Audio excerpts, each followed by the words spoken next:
World War II. Nazis are killing civilians.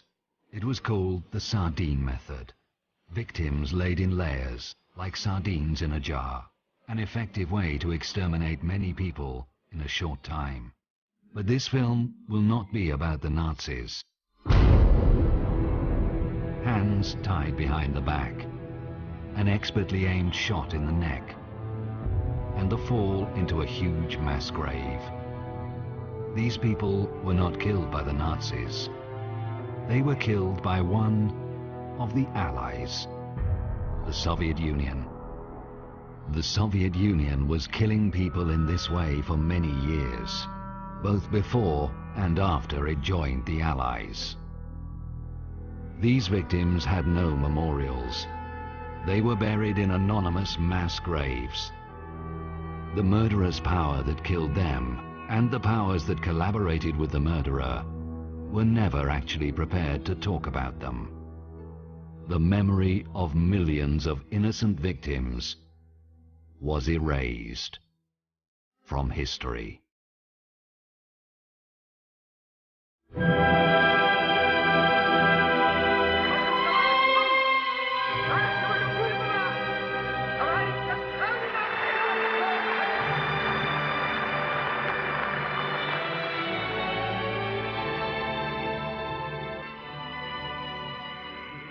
Youth throughout the world likes to make jokes using popular symbols of the past. While the Nazi swastika is considered to be a bad joke, Soviet symbols are not. Communism, after all, was not Nazism. It was about equality and harmony. There was nothing wrong with the idea itself. Well, actually, there was. There was something which made it different from the other utopias. Lenin believed in what he called the war of classes, which meant that the ultimate harmony can only be reached after certain groups of people are killed. Initially, when communists come to power, and that doesn't matter where, let it be in Russia, in Poland, in Cuba, in Nicaragua, it doesn't matter, in China, initially they destroy about 10% of population, and that's very specific. This is used not just to kill enemies, they're not enemies, it's to restructure the fabric of society. It's a social engineering. Top intellectuals, best worked engineers, they would kill them all. And then they will try to restructure the new society. Hang at least 100 kulaks, execute the hostages, do it in such a way that people for hundreds of miles around will see and tremble. Lenin. In 1917, the communists seized power. Lenin now had a chance to apply Marxism to real life. Those who resisted were shot. There were terrible massacres against resisting peasants. And again, nobody knows exactly how many people died, but we're talking about 10 million or more. But even the most ruthless terror could not break popular resistance, particularly in the ethnic republics, where communist terror was entwined with national oppression, as it was in Ukraine. On September the 11th, 1932, Stalin wrote to his associate Kaganovich, "The situation in Ukraine is very bad. If we don't take steps now, we may lose Ukraine." Several meetings of Stalin's inner circle resulted in a plan of action. It was an horrific plan. In that winter, 32 to 33, all food supplies in the Ukraine were taken away. A huge cordon was created so that nobody could leave. Initially, people didn't die. Leftover supplies of grain and vegetables kept them alive. But this was not part of Stalin's plan. So he ordered NKVD to confiscate all grain, all food from these areas. By doing that, he knew he's condemning them to death. картошку, свеклу, это самое, капусту, соленая капуста в бочке, с бочкой. Куда забираешь, садить же нужно. Нужно посадочным, никто не собрать, и все.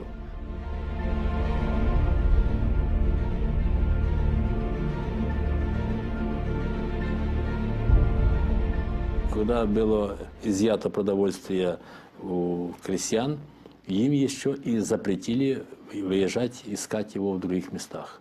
Купить, обменять или заработать это продовольствие. And then the hunger began.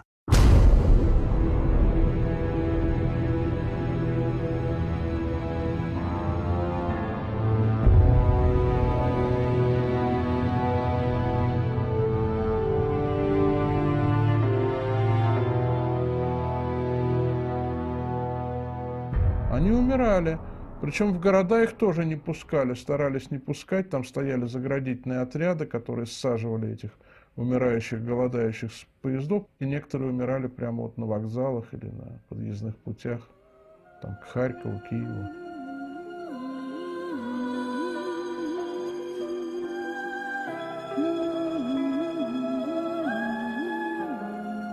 Ukrainians were dying torturously slowly. Children cried agonizingly for bread. Many lost their sense of fear. They went to the NKVD-guarded fields to collect single ears of grain. They were shot on the spot. But most of the victims died slowly, at home. Special NKVD units raided people's homes to collect the dead bodies. They received 200 grams of bread for every dead body they delivered. Она заходит. А кто у вас здесь помер? Давай. И там до одной ночи женщина сама лежит, опухшая, понимаешь. Так, говорит, давай ее сейчас заберем. Что она все равно помрет завтра, за ней еще ехать нужно будет. Сегодня она просит, что да я же еще живу, я жить хочу, я...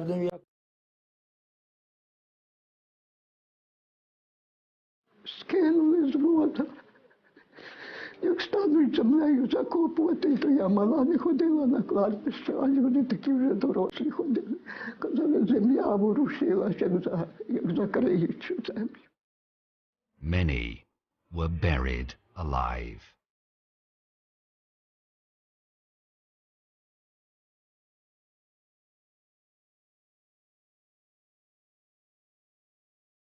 Это для меня место святое, потому что здесь лежат жертвы Голодомора, в том числе и мои близкие родственники, в частности, моя бабушка.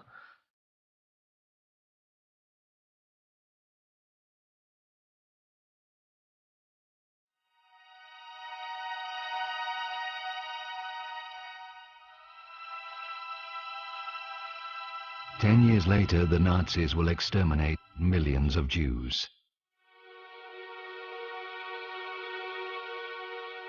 They will take away their gold, melt it down, and deposit the bars in Swiss banks.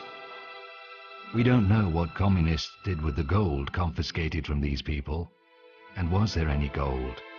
What we do know is what communists did with the grain taken from them. It was exported to the West. Millions upon millions of tons.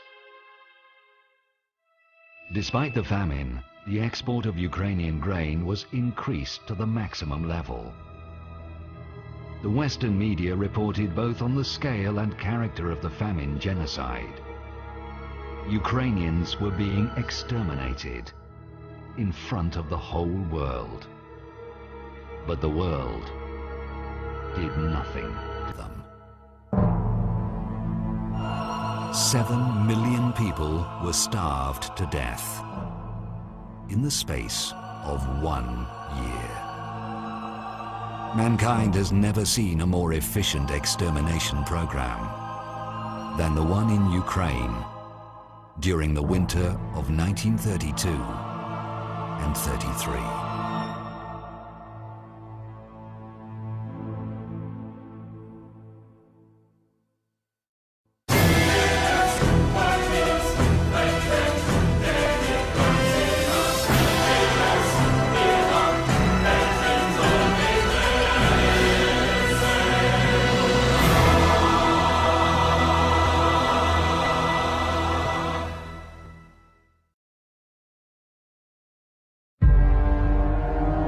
Soviet society was the first communist society on Earth. It was a huge social experiment. The agonizing death of 7 million Ukrainians had a wider meaning in the distorted vision of the communist architects. You have to make the revolution, then establish the dictatorship of proletariat, and then the birth of the new man can be possible. The birth of the new man was the ultimate aim of Marxism, breeding a new evolutionary form of human being who will think, look, and act differently. But communists were not alone in this endeavor. Wir müssen einen neuen Menschen erziehen und zu einer neuen Lebensform zu führen. Hitler's National Socialism was also about creating a new man. In both systems you have an ideology which has the ambition of creating a new man. That means that both systems don't agree with human nature as it is. They are at war with nature, with human nature. This is the root of totalitarianism. And you find it both in Nazi. In Nazi, it's an ideology based on false biology, and communism is based on false sociology. But both systems have an ambition of being scientific and resting on a scientific basis. The main scientist of Nazism, Alfred Rosenberg, confessed to the Nuremberg Tribunal that Hitler had misused the idea of National Socialism. Indeed, the idea, in the Nazi view, wasn't so bad after all. Healthy, beautiful, blonde, and happy people.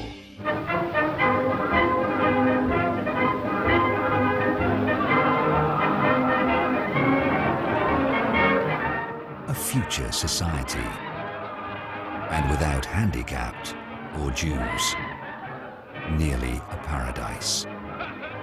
For some reason, National Socialism did not work out, just as the Soviet socialism didn't.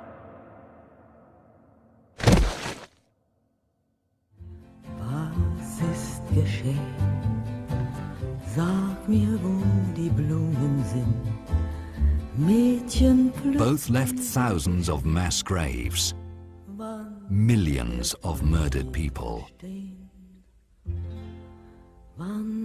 Was it coincidence?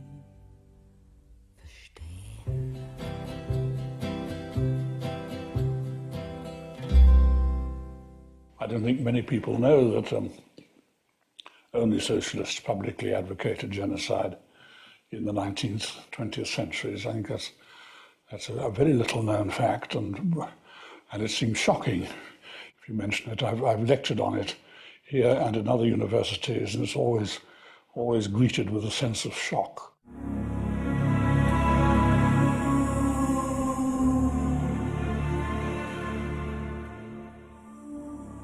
First appeared in January 1849 in Marx's journal Neue Rheinische Zeitung.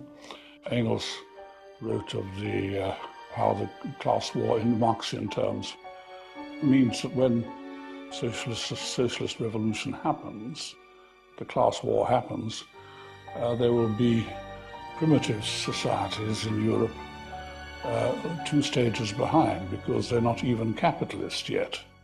And he had in mind the Basques and the Bretons and the Scottish Highlanders and the Serbs, and he calls them racial trash, Abfälle, racial trash, and they will have to be destroyed because being 2 stages behind in the historical struggle, it will be impossible to bring them up to the point of being revolutionary. He spoke about the vulgarity and dirtiness of Slavic people, you see. And he thinks, for instance, that Poland had no Poland has no reason to exist. The classes and the races, too weak to master the new conditions of life, must give way. They must perish in the revolutionary Holocaust. Karl Marx. Marx began it. He was the ancestor of modern political genocide. And I don't know that any European thinker of the modern period before Marx and Engels ever publicly advocated racial extermination. I can't find anything earlier, so I presume it starts with them. The teachings of Marx and Engels were carefully studied by Lenin, the man who established the first Marxist country on earth. 1 year after Lenin's death in 1924, the New York Times published a small article, which at the time went almost unnoticed. It was about some newly established party in Germany. The National Socialist Labour Party, of which Adolf Hitler is patron and father, persists in believing that Lenin and Hitler can be compared. Who's speaking? A certain Dr. Goebbels. On the speaker's assertion that Lenin was the greatest man, second only to Hitler, and that the difference between communism and the Hitler faith was very slight, a faction war opened with whizzing beer glasses. Amazing.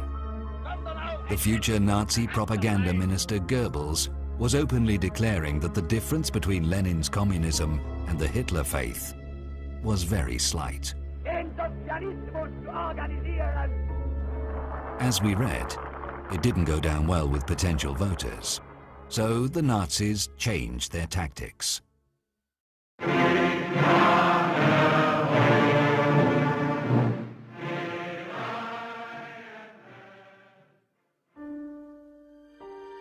Their early campaign posters quietly disappeared.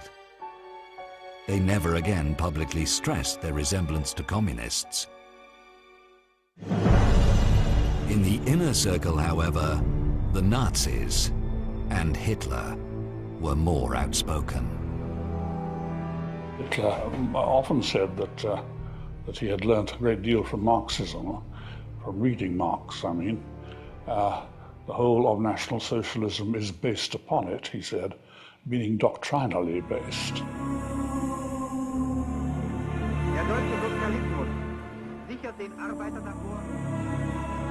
People keep forgetting that Nazi regime in Germany was also socialist. It was, they officially were called National Socialist Workers' Party. So it's a branch of socialism. The Soviets were international socialists, and those were, in Germany, national socialists. So it's the same thing in reality, only slightly different interpretation.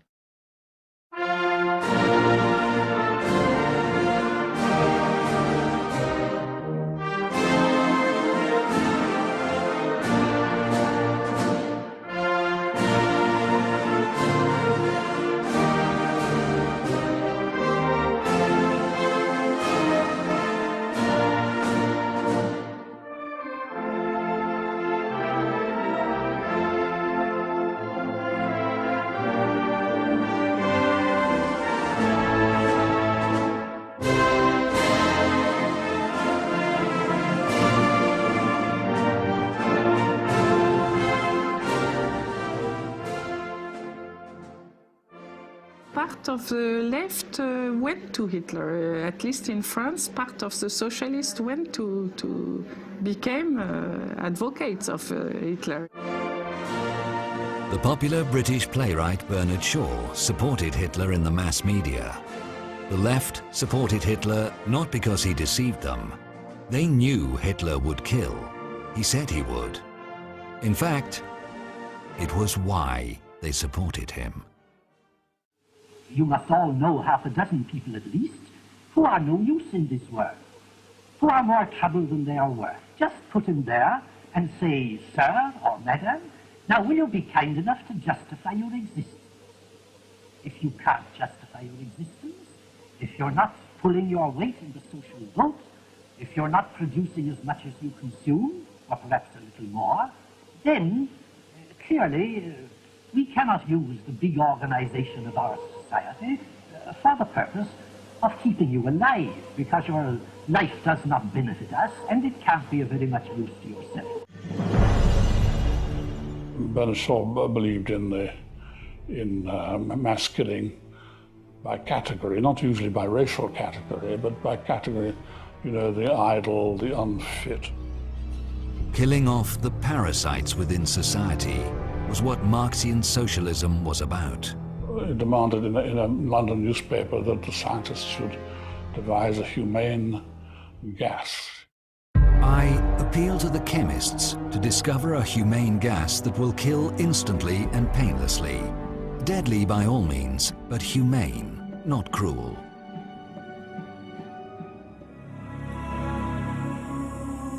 After 10 years, such gas will be discovered. It will be called Cyclone B. The man who oversaw its practical application, Adolf Eichmann, will later testify that thanks to Cyclone B, people in Auschwitz died without pain. Cyclone B was a humane gas. Yes, Eichmann will use the very same words. It must be said, though, that Bernard Shaw, as well as the left in general, fundamentally opposed Nazism, because Hitler had distorted Marxism beyond recognition. Gassing people based on their nationality was absolutely inexcusable. The selection should be based on class. Hitler got it all wrong. Absolutely different people needed to be killed. The only true Marxist country on earth was the Soviet Union.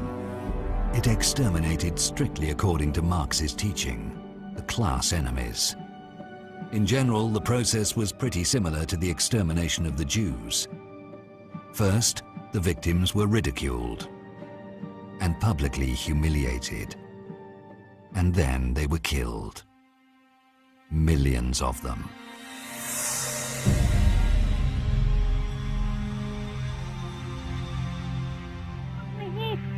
Ведут сейчас с нами вместе разоблачить, и еще можем больше разоблачить, которые остались. Никто не стесняйтесь, не бойтесь.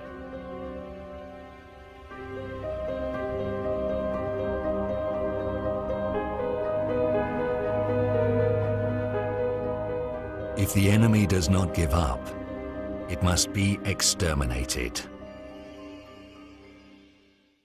В 30-е годы была заведена отработана вся эта технология расстрелов и убийств. Значит, практически каждая область, административная область, имела свою зону, где, захоранивали этих расстрелянных. The shooting itself was carried out in prisons. In the basements there were special shooting chambers, with concrete walls and with a runnel to channel blood.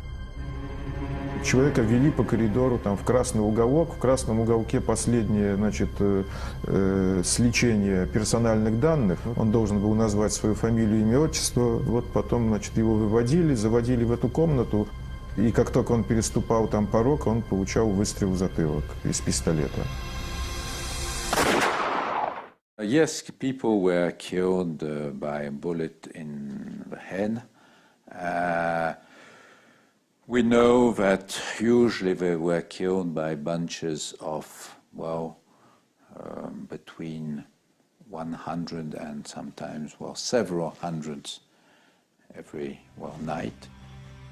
Then the corpses were loaded onto trucks, driven out of towns and buried in nearby forests and parks. This is Bukivina Forest near Kiev. The elderly people will never forget the trucks, which were driving here during the night. Blood was dripping from them en route. Only after 50 years the relatives were allowed to come here. They created this memorial where monuments are trees. Each tree in this forest is banded with a scarf in memory of the innocent victims who were brutally murdered and dumped into mass graves here.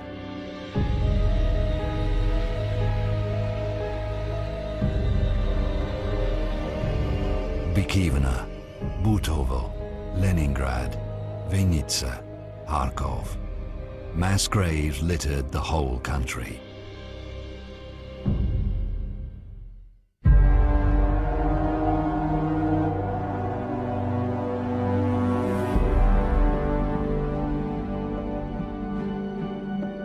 A whole generation of children lost their parents and became homeless, or so-called besprizonnya. Millions of them were begging for bread in the streets of Soviet cities. It was an embarrassing sight, especially if foreign friends came to visit Moscow. And Stalin tackled this problem. Stalin authorized in the middle of the 30s, because there was this problem of besprizorny, he authorized the children to be shot from the age of 12.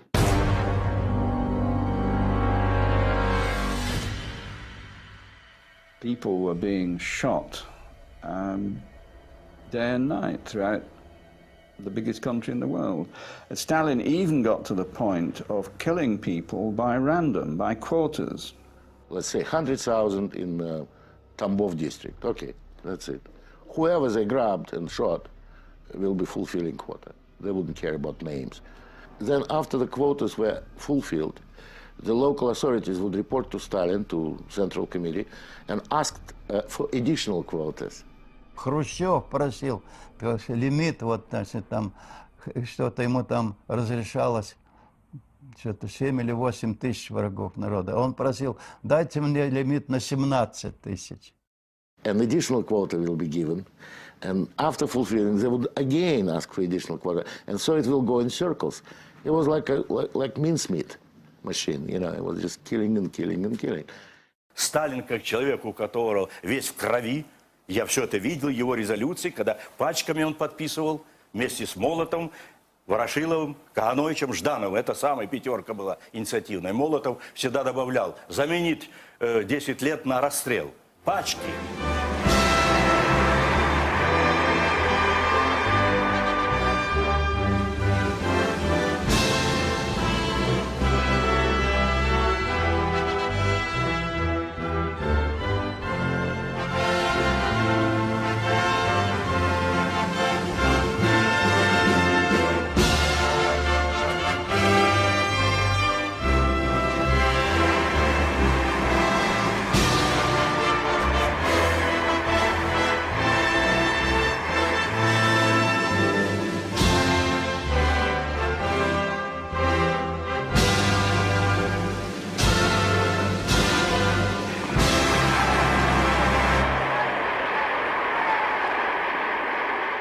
И в результате вот только за эти, с 1937 года по 1941, 11 миллионов человек.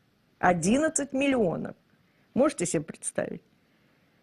Какие масштабы репрессий своего народа? And I don't think the world, certainly Europe, has never seen that sort of murderous killing, either in numbers or in nature. There was a man in Europe who was closely following the situation in Russia, Hitler. To kill millions of people in such a short time was truly remarkable. Holocaust was as yet only an idea in Hitler's head. Hitler, Sieg heil!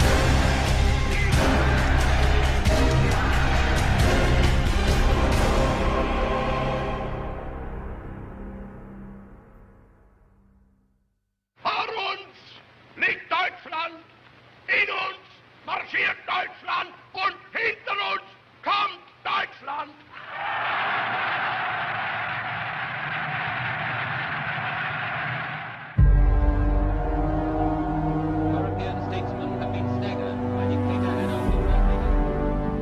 Hitler's distorted vision of the world began to take a real shape. He annexed Austria, occupied Czechoslovakia. It became clear to everyone, to avoid a global catastrophe, Hitler had to be stopped. But Stalin refused to join the anti-Hitlerian coalition. Their idea was to destroy old order in Europe. And that was Stalin's big idea. Let Hitler be a bad guy. He will go and destroy all the order in Europe. There will be no parliaments, no trade unions, no armies, no governments. And then Stalin will come as a liberator. Liberator. Millions of people will be sitting in concentration camps, hoping for someone to liberate them. And Stalin and the Red Army will come as a liberator. That was his plan. But Hitler had neither the resources nor the secure rear borders to wage a large-scale war. So, on August the 23rd, 1939, Hitler and Stalin sign a pact which provides Germany with a secure eastern border and huge supplies of strategic resources to be provided in later economic agreements. On August the 24th, the Nazi Foreign Minister Ribbentrop reports to Hitler on his visit to Moscow. Hitler rejoices. Now he has everything he needs to start the World War.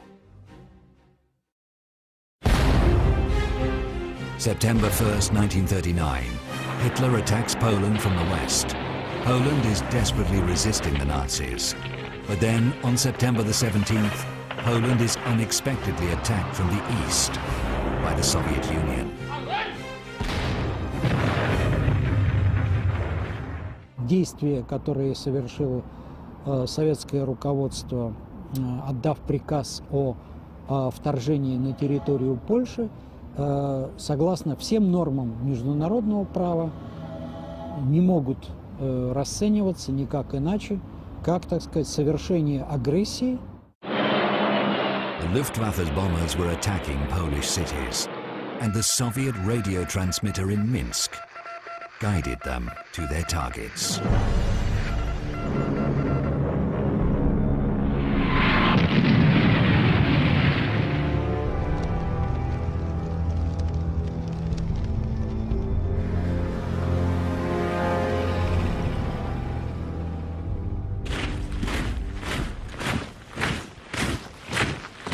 The Red Army looked different then.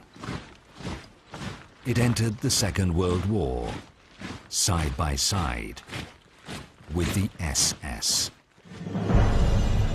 Local populations sometimes could not tell the difference between the two. So, to be sure, they addressed both. The German army met the Red Army in the middle of Poland, and then the two totalitarian monsters, Soviet and German, divided the country between them. The Soviet press depicted the whole thing as a fight against Polish fascism. The peace-loving Nazi Germany and the Soviet Union were fighting aggressive Polish fascism.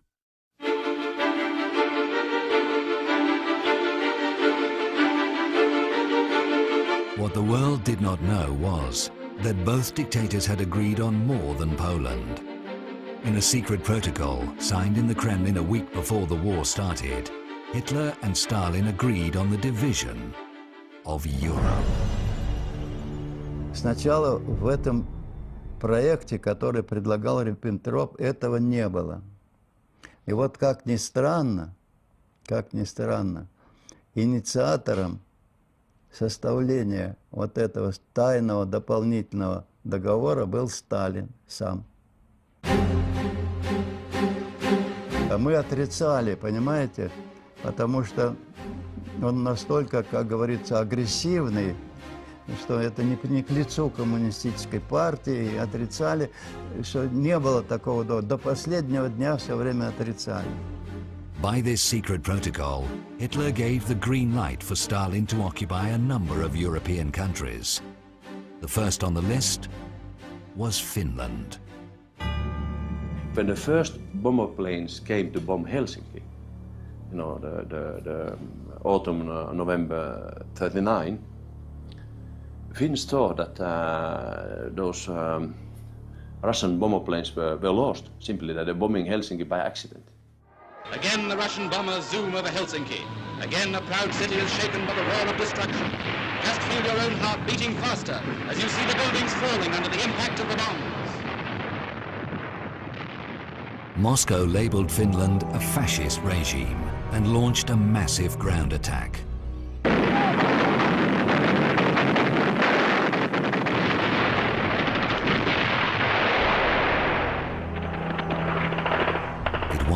disaster.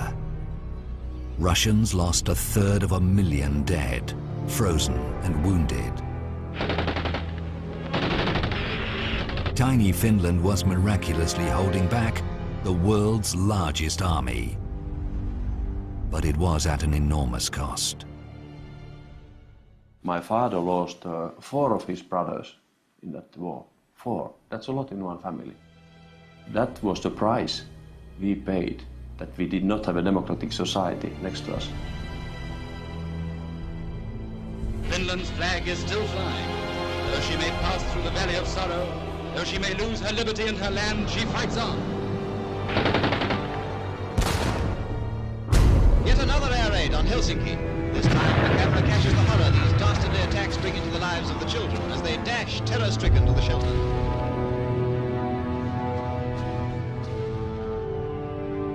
People cowering against a wall for safety from aerial death. This is the mark of warfare against women and children. As the Russians retreat from the Arctic villages, even if they can't win, they can still burn and destroy. For its brutal aggression against Finland, the USSR was expelled from the League of Nations. The Kremlin's rhetoric about a fight against Finnish fascism was not taken seriously. Only 3 countries had previously been labeled as aggressors by the League: militaristic Japan, fascist Italy, and Nazi Germany. Now they were joined by the Soviet Union. In Europe, the Soviet Union had only one ally left: Hitler.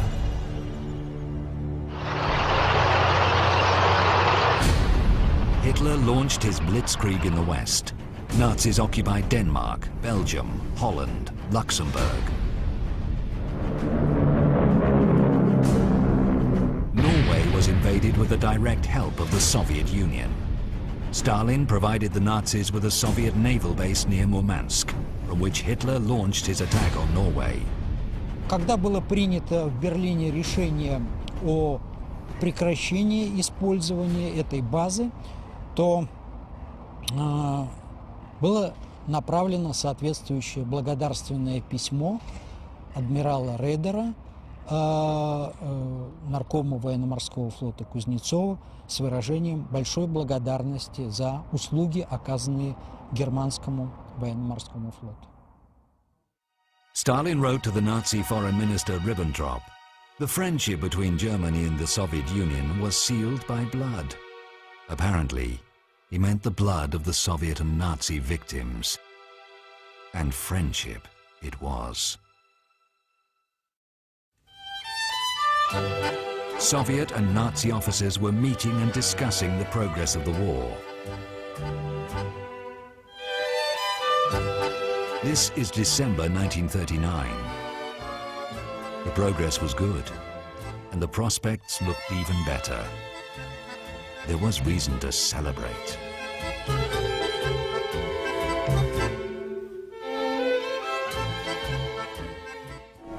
Nach den ersten russischen Getreidelieferungen trifft an den Übergang.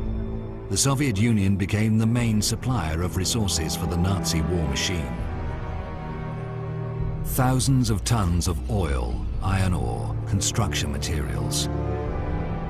Even trainloads of Soviet grain were sent to the German army.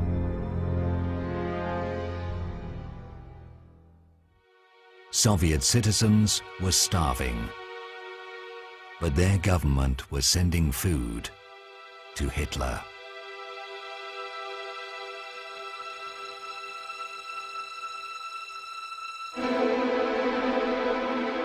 The Soviet Union went even further. It persuaded the communist parties of Europe to sabotage the resistance movement and to support the Nazis. Comforting to see Parisian workers talking to German soldiers as friends in the street or at the corner cafe. Well done, comrades, and keep it up. Even if it displeases the middle classes, the brotherhood of man will not remain forever a hope. It will become a living reality. That is the French Communist Party in July 1940.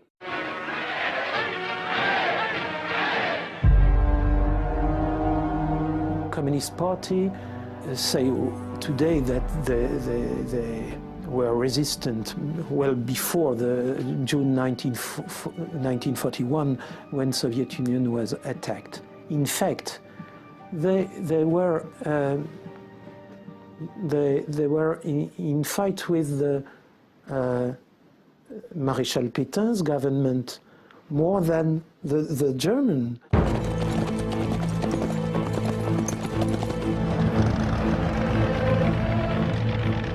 In June 1940, Hitler crushed France. Stalin, meanwhile, occupied Lithuania, Latvia, and Estonia. The only country in Europe still resisting Hitler was Great Britain.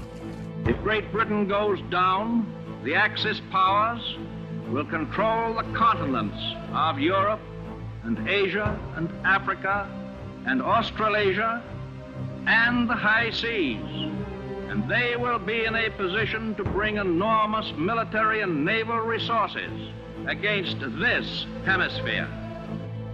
The US President Roosevelt regarded the Soviet Union as an Axis power. It was evident to everyone Stalin was in the fascist camp.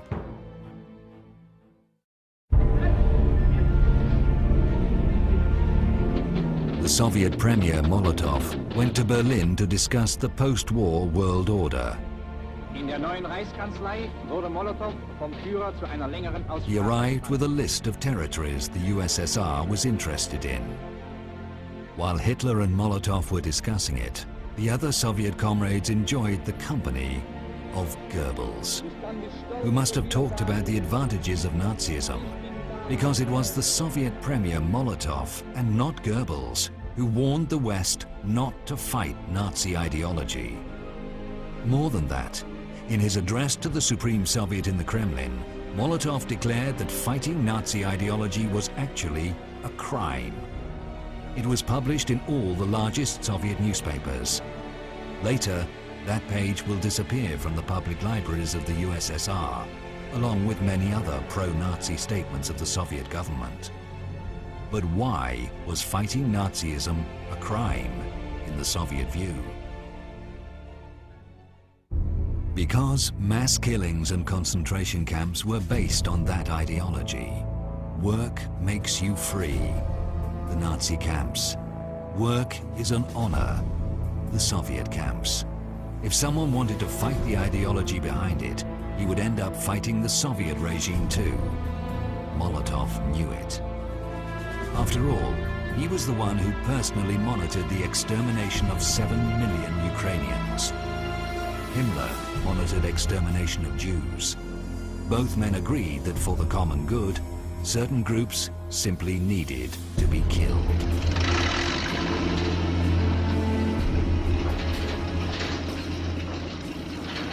Winston Churchill made no secret that to him, Nazi and communist ideologies were pretty similar. In his view, Nazism was a form of communist despotism. The hateful communist despotism, as Churchill called it in 1940, eventually won, with the help of the Allies. Here it is celebrated, the 60th anniversary of the Great Victory, an historical parade, no less historical than the first Soviet victory parade in World War II, together with the Nazis. Die kommandierenden Generale der deutschen und sowjetrussischen Truppen nahmen gemeinsam den Vorbeimarsch ihrer Formationen ab.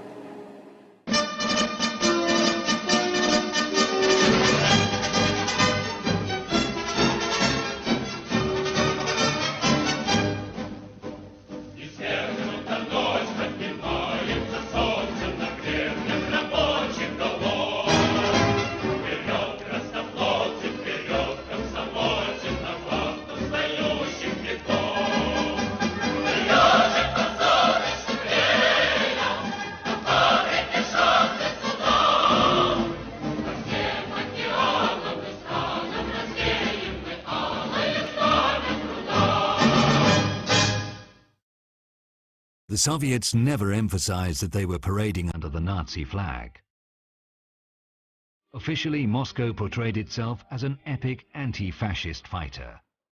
Many people believed it. Many Jews fled to the USSR to be protected from Hitler. And then Stalin did something unimaginable. He rounded them up and delivered them back to the Gestapo as a gesture of friendship.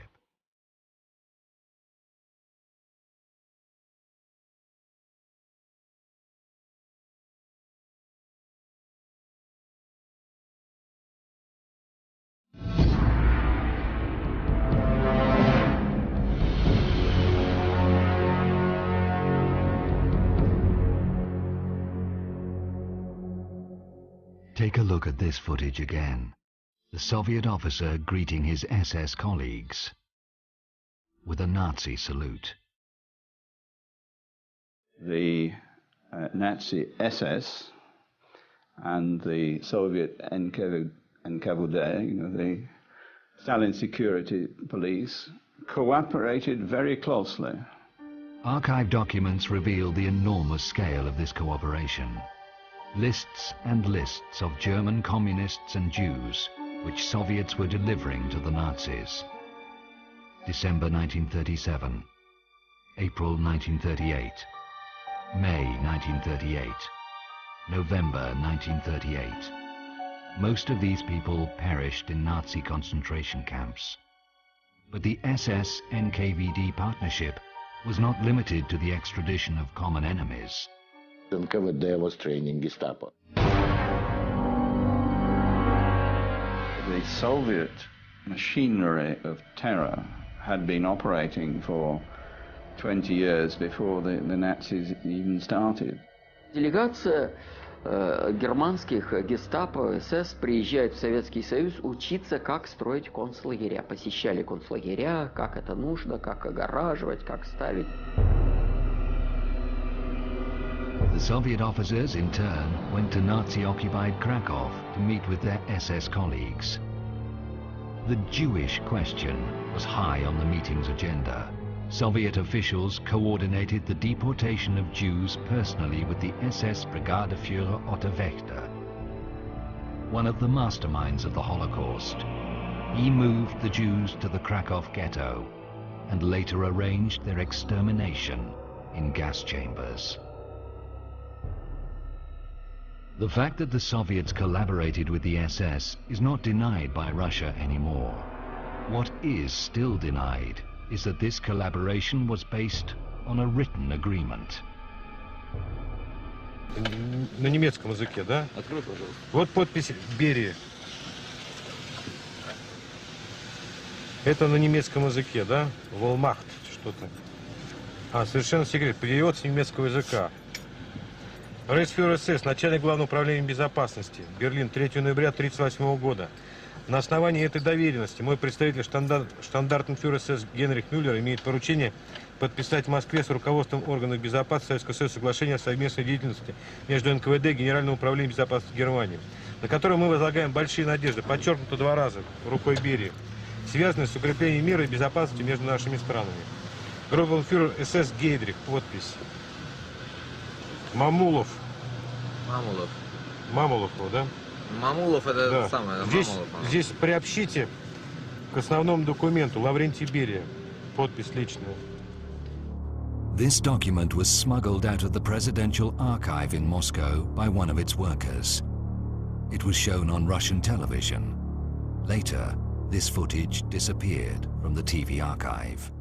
Ты хотел почитать, что внутри? Я сейчас нам показать. Ну вот давай обсуждать, потому что эта страна должна знать, потому что это геноцид.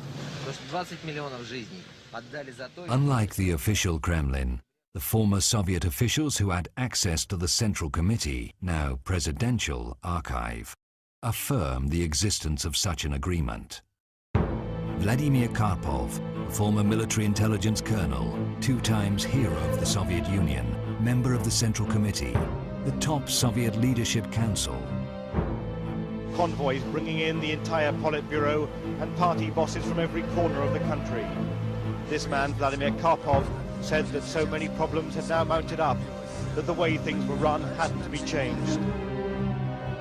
We spoke with Mr. Karpov in his Moscow apartment in Kutuzovsky Prospect 26, the house of the former KGB chief Andropov. and the Soviet leader, Leonid Brezhnev. Был заключен тайный договор между КГБ и НКВД, тогда называлось НКВД, и Гестапо о сотрудничестве. Тоже меня, значит, обвинили, что это чепуха, и такого не могло быть. Мы интернационалисты, мы не могли, значит, заключить такой договор. Вот это совершенно противоречие между тем, что сталинский режим – преступный режим, а во внешнеполитической области вроде и не преступный. Понимаете, тут, если он преступный режим, он во всех областях действует преступно, в том числе и во внешнеполитической. И это надо признать раз и навсегда. But Moscow does not accept it. It does not accept the criminal nature of the Soviet regime. Any documents revealing it are usually declared fake, like the secret protocol dividing Europe. Interestingly, in this case, the Kremlin's denial is supported by one Western historian, David Irving, more famous for his denial of the Holocaust. But why would he deny the authenticity of this agreement? We can only guess. A quote from the document. Органы НКВД возлагают на себя обязательство предложить советскому правительству программу по отстранению лиц еврейской национальности от органов власти, о запрещении использовать евреев и лиц, происшедших от браков с евреями в области культуры и образования. Вот подписи. Начальник Главного управления государственной безопасности Народного комиссариата Берия и представитель начальника Главного управления безопасности Германии штандартенфюрер СС Мюллер. Вот его подписи, вот печать. Sounds quite shocking. But what is more shocking is that in today's Russia, these actions of Stalin are still being justified at the highest level. The former defense minister of Russia, Igor Rodionov. Это была война, настоящая война. Это была война с еврейским фашизмом внутри государства. Rodionov is just one of many in Russia today who believe that helping Hitler to fight Jews in the 1930s was actually a noble fight against fascism. Jewish fascism, as it is now called in Russia. In 1939, Stalin sacked his longtime foreign minister, Litvinov. Дело в том, что Литвинов действительно был по причине своей еврейской национальности, крайне неподходящим для подписания любого пакта с Германией. And Litvinov was removed. The Soviet Foreign Ministry was surrounded by NKVD troops, tanks, and Stalin gave the order, clear out the synagogue, which is not a very nice thing to say. You would expect this from Hitler, but Stalin equally was capable of such prejudice. The exiled communist leader Lev Trotsky warned the world about Stalin's anti-Semitism and about the fact that Stalin and Hitler were colluding. Stalin's police, the GPU, has fallen to the level of the Nazi Gestapo. His outspokenness was becoming dangerous to the Kremlin. Trotsky was aware that his every speech could be the last. He knew that Stalin was after him. But even in his worst dreams, he could not imagine that his death will be so agonizing. Stalin sent a secret agent to Mexico. He glided into Trotsky's house and smashed him in the head with an alpine axe.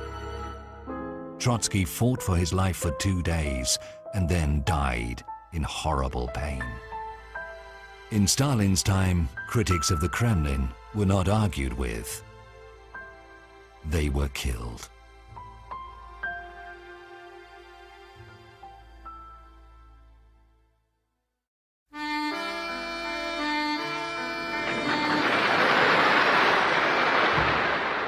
The Soviet Union, like Nazi Germany, did not just commit criminal acts, it was a criminal enterprise in its very essence.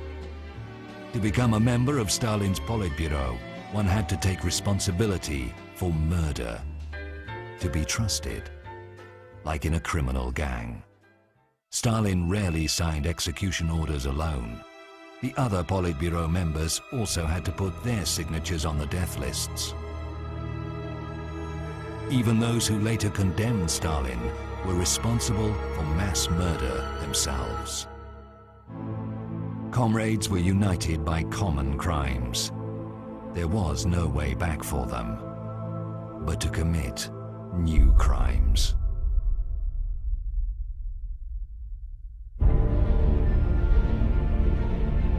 In March 1940, in a forest near Katyn village, 8 huge pits were dug. Heavy trucks brought in people. They were Polish army reservists, doctors, engineers, teachers. They were ordered to get out. No one was supposed to see what happened next, but the noise of trucks deep in the forest seemed unusual to the forester. He was locked in for 25 years, incommunicado, under a false name. They could have killed him. For some reason they didn't. I don't know why. So they just kept him in jail, and that's very well known, documented fact. What did he see? He saw NKVD shooting them. A big hole, and NKVD shooting through the back of the neck. Each of them, the people were tied up with hands behind, on their knees, on the edge of that hole. Shot and kicked into the hole.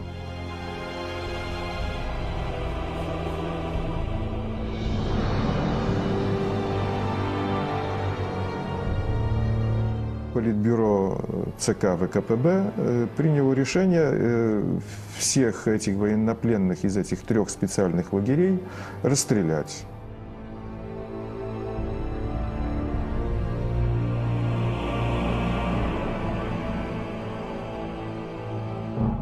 The Katyn massacre was the first mass execution of this scale in World War II. Nazis will follow suit only later.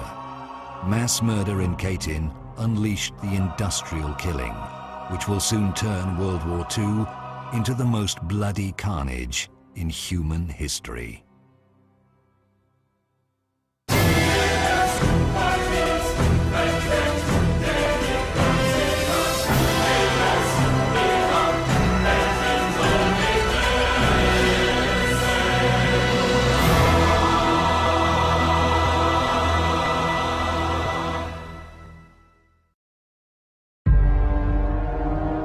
After Katyn, the Soviets carried out massacres on a regular basis. Riga, Tartu, Lviv, Minsk. Relatives could not identify many of the corpses. Horrific torture had made them unrecognizable. The Soviet Union, meanwhile, had become an allied power. The Soviet officers who pulled out fingernails, cut tongues, and perforated the skulls of their victims with nails were paid with Western aid. The British War Crimes Act gives them immunity from persecution in Britain, because war crimes, by definition, were committed only by the Germans. You ask, what is our aim? I can answer in one word: victory. Victory at all costs.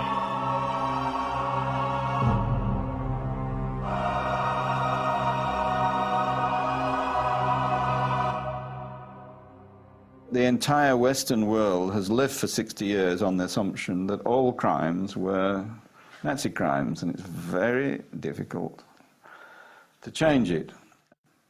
Whether Europe will ever come to terms with this criminal part of its past is difficult to know. Mass killing is mass killing. There should be no distinction between one side and the other. And yet there is.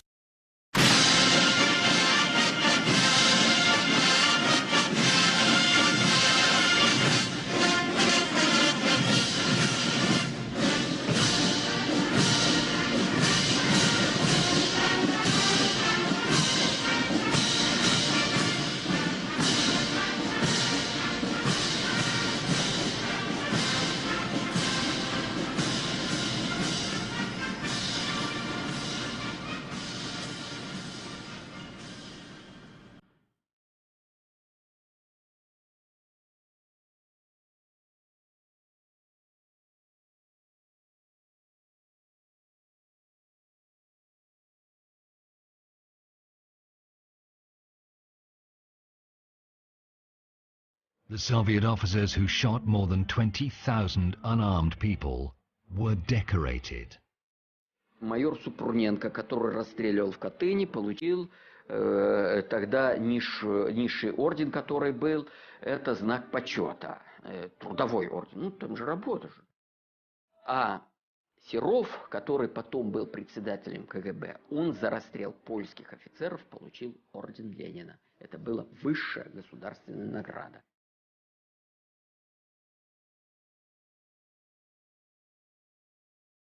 World War II left more than 27 million Soviet citizens dead. The Communist Party always tried to decrease that number. Why? Because only a fraction of them were killed by the Germans. You have to remember that when the Red Army marched, behind the Red Army was a second army, the NKVD army, which had its own tanks, its own machine guns and so on, firing forward so that nobody could move back. Когда пришли наши, то специальные части снимали жетоны с наших солдат. Viktor Baturin, chairman of the Russian Military History Association, tells the shocking story of how, after major battles, special Soviet units raided battlefields and tore the dog tags off the dead Soviet soldiers to make them unidentifiable.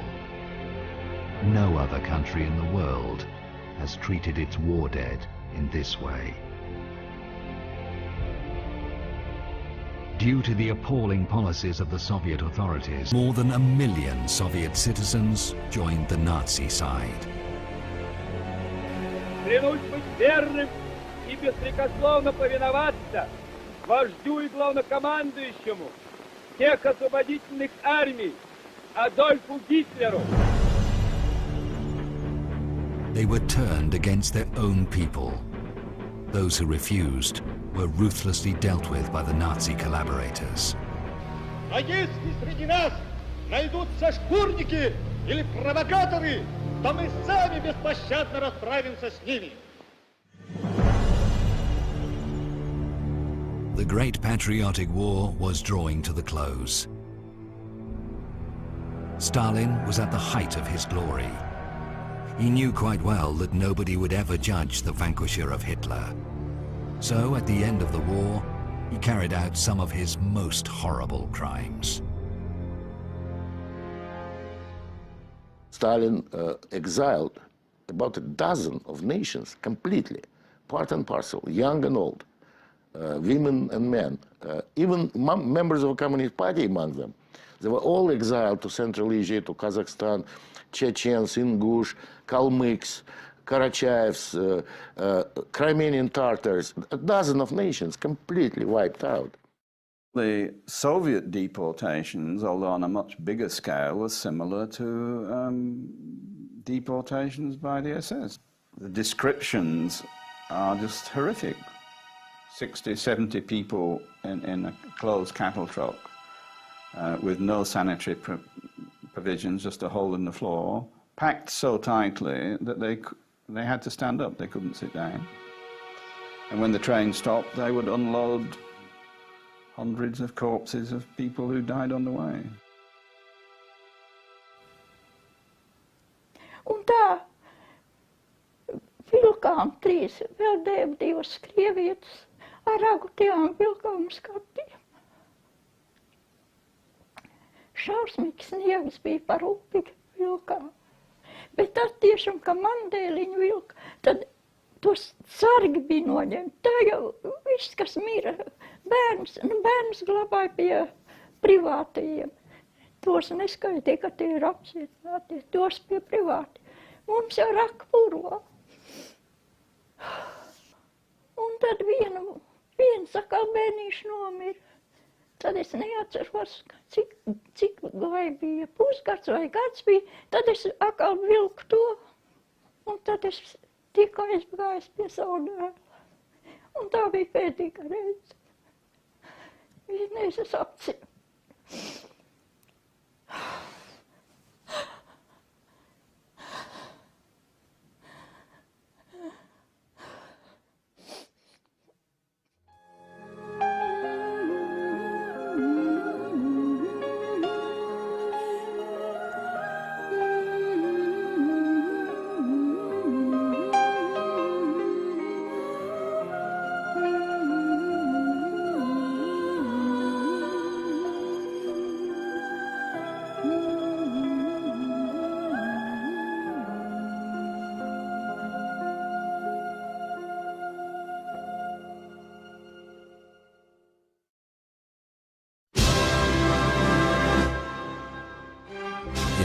1945, the Allies defeated Hitler.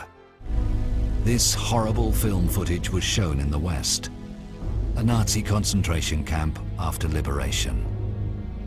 But only a few understood what they were actually seeing. The site was being cleared for new inmates.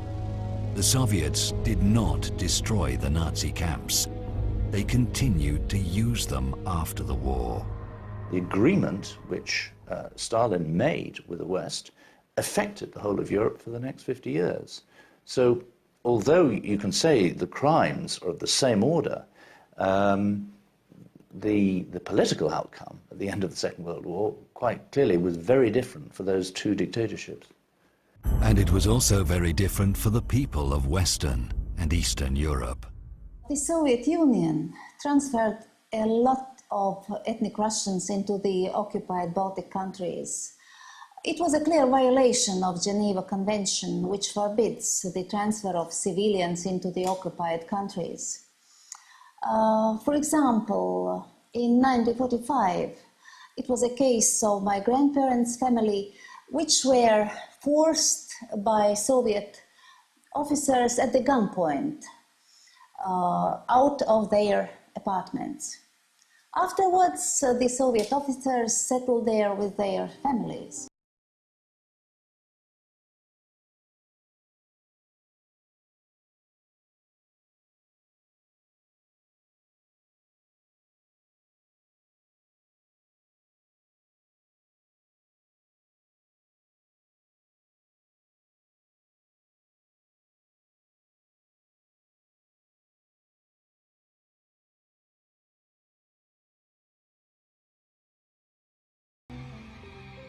Deportations, executions and torture became the post-war reality for millions of people. Concentration camps were scattered throughout both Europe and Siberia. In many of them, horrific medical experiments were performed on humans. In Butugichag camp in Magadan, the KGB used thousands of prisoners as guinea pigs, experimenting with the human brain. Many of these prisoners were still alive during the experiments.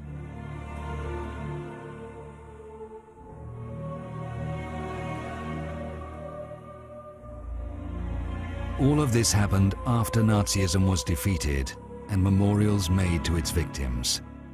The victims of the Soviet death camps were buried in numbered graves. There is no memorial here, just a pile of the shoes of murdered victims. Children's shoes among them.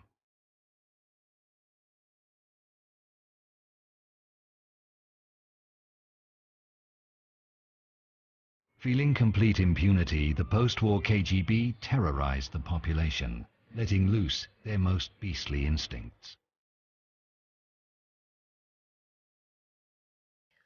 Mēs izgājām ārā, un tur pie verandas bija liela asins peļķe.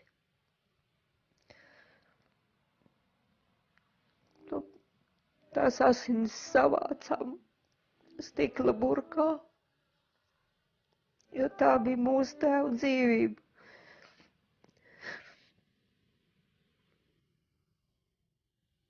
Man ir grūti stāstīt, man tā kā uzplēsta ir jauna rēta un tāda, ka lasiņo.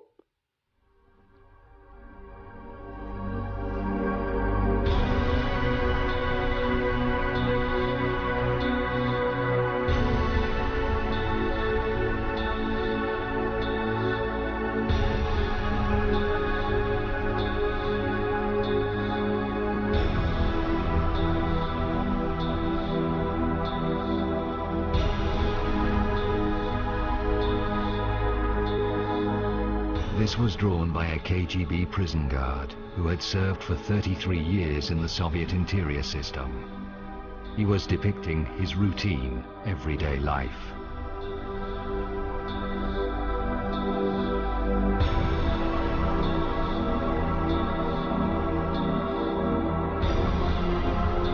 Who were these men? Who were doing these atrocities? Meet one of them. The notorious Yanis Dzinters. a KGB interrogator in occupied Latvia. He was particularly famous for his brutality towards women. The victims' testimonies paint an horrific picture of his interrogations. Female victims were beaten and tortured by several KGB officers continuously for 20 hours. Not everyone could endure it. The wife of Ernest Waltman, Veronika, was beaten and tortured by Dzintars and his drunk colleagues for 4 days. She finally committed suicide by hanging herself in the prison cell.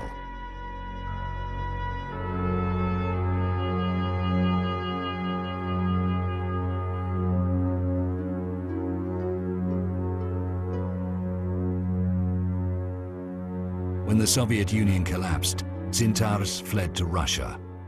The Kremlin refuses to extradite him, calling him an honorable veteran. With the hands of these KGB veterans, the Soviet Union terrorized and tortured innocent people. They were the ones who guarded death camps, where millions were exterminated and thousands used in horrific medical experiments. Many of these death camp veterans are still alive. Unlike their SS colleagues, they are proud of what they did. They are proud of the Soviet Union, which let them do it. Прежде всего следует признать, и об этом я уже говорил, что крушение Советского Союза было крупнейшей геополитической катастрофой века. Крупнейшей геополитической катастрофой века. Никому не хочется сознавать, что твои предки были преступниками банальными. Я думаю, в этом дело. I think that Russia, as a successor of the Soviet Union, is obliged to carry out a real investigation of all the crimes and the character of their system. And I think up to now, they are not ready and not able to do it. Under Gorbachev and Yeltsin, the crimes of the Soviet Union were at least not advertised. Under President Putin, we see a very different approach. The idea that Russia continues, in a sense, in the footsteps of the Soviet Union, and any attack on the Soviet Union is an attack on modern Russia. The Russian identity has been shaped up by the sense of being parts of a big empire. When they lost the empire, they couldn't remain the same. Вот эта ущербность, национальное унижение, то, что в Германии было после Первой мировой войны, а у нас после распада, это огромная питательная почва для вот этих вот новых нацистов, понимаете? Это как раз то, что было и дало всплеск в Германии к фашизму.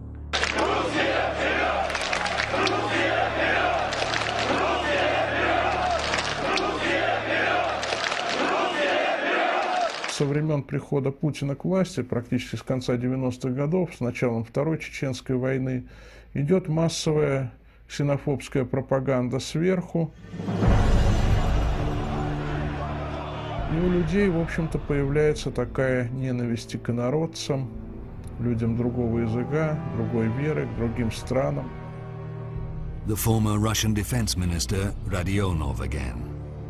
Практически все российские СМИ работают против России и народа, так как находятся в руках еврейской мафии. And the next speaker is Mr. Rogozin of Russia. Mr. Rogozin, you have the floor. Я работаю в Федеральном собрании России. Mr. Rogozin led the Russian delegation in the Parliamentary Assembly of the Council of Europe, where he repeatedly voiced his concern about the rebirth of fascism in Europe. At home, his agenda was a little different. The pre-election clip of his party.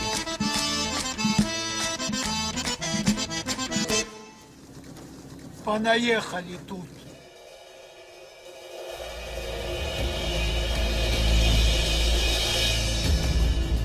Подними и бери с собой.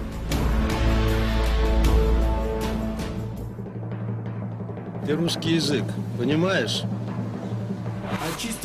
Let's rid Moscow of trash. Депутат Куринович, пожалуйста, вам слово. Я депутат Государственной Думы, фракции ЛДПР Куринович Николай Владимирович, член комитета по безопасности. Хотел бы в своем лице приветствовать всех национал-патриотов в России. Слава России!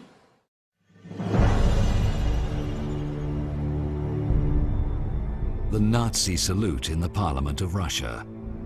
If you think it can't go any further, you would be wrong. Нас арестовали русские национальные социалисты.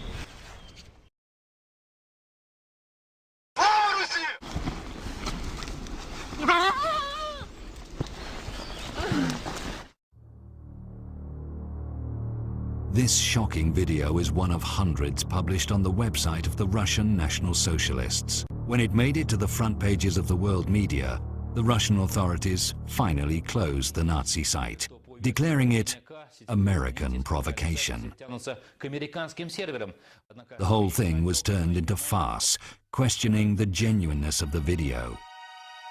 Unfortunately, the murders captured on these videos turn out to be genuine. Hundreds of them every year, all over Russia. And the grief of the loved ones is also unspeakably genuine. Turning human tragedy into a farce has become a norm in Russia. Ridiculing the Ukrainian famine or the Jewish Holocaust is the norm. Because killing can be justified, especially if it cleanses society.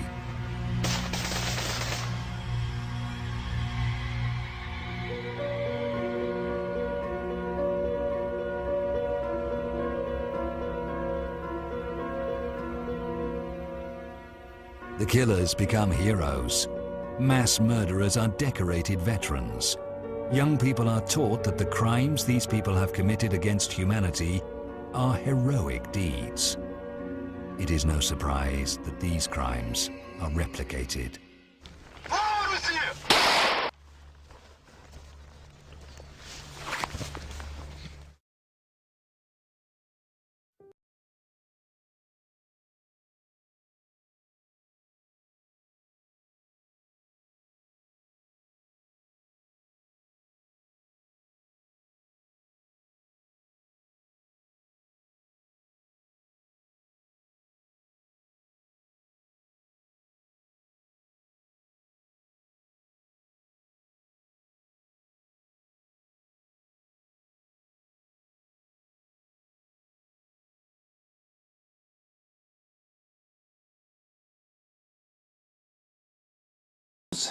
What Europe, how we depend on Russian gas, petrol. So I think it's a political note. Well, we know exactly why Europe cannot oppose Russia on so many issues. Unfortunately, Europe continues ignore Soviet crimes, mass murders, while millions of the victims are neglected by Europe. There is an equal right for all the victims to see those who committed crimes, to see them tried and sentenced. But this is not how the world works. And for example, in the case of Katyn, it's now known very well the names and addresses of many of the Soviet officers who perpetrated those crimes, who shot people in cold blood. Yet if there was ever an investigation, those murderers should come to Great Britain because they'll be safe, because in this country it's not regarded as a war crime.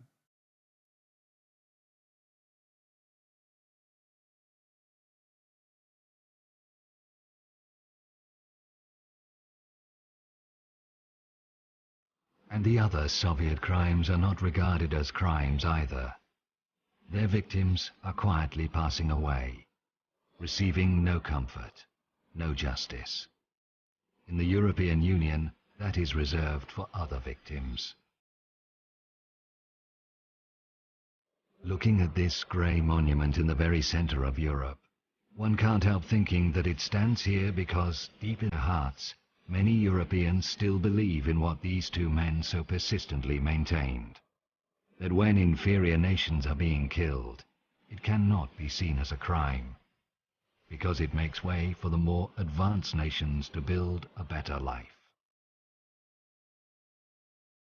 While this idea is alive, and while the spectre of these two men is haunting Europe, it will be very hard for its various nations to be truly united.